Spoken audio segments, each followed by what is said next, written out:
Every morning, millions of people start the day with a fresh cup of coffee.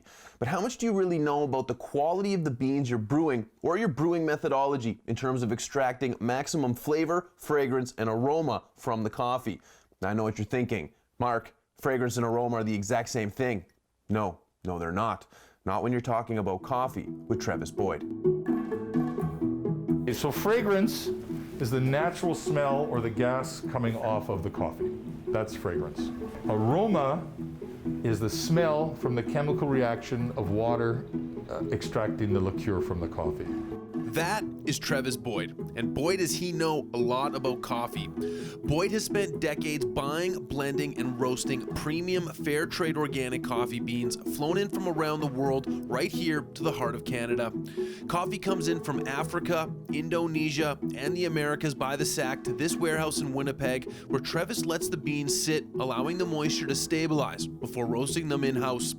Travis likes to buy single origin coffees and micro lots when possible, which is when a farm only produces a small amount of coffee, around 30 to 50 bags in a single growing season, that goes up for sale. If that particular microclimate within that micro lot is good and a broker gets their hands on it and you're fortunate enough to have it, then in theory, the only person to have that coffee from that farm that year is you. Now, chances are you're not roasting at home, so all you need to know is this process smells amazing and it's magical, watching the beans transform from a light green to dark brown.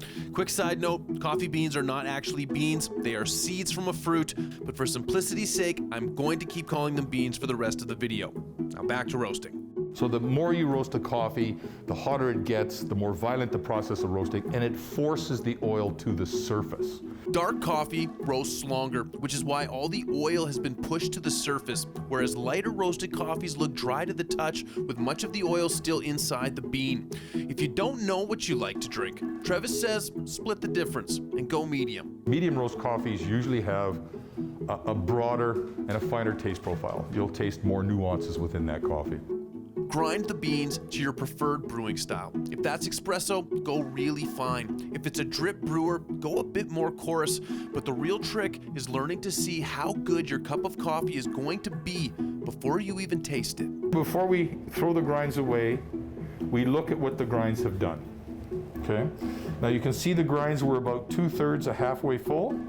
We've come right to the edge of our filter, which means our amount of coffee is good. We have total wetness, and you can see the gas bubbles where the water has hit it. This is a very good indicator that we've extracted all the liqueur out of the coffee that we wanted. Travis shows me how when hot water hits the grinds, you can actually see it bubbling and expanding from the CO2 trapped inside the coffee. It's a good sign. You also want to see a bit of coffee stain up towards the top of the filter, but without any grains, which indicates your coffee expanded under heat the proper amount, but didn't overflow. If it's sitting flat on the bottom, that means there's no gas and it could be an old coffee. It could also mean it's ground too coarsely. At the end of the day, if you enjoy what you drink, that's all that matters, says Travis. I say, I want the best cup of coffee I can make, because let's be real, waking up just isn't the same without a good cup of coffee.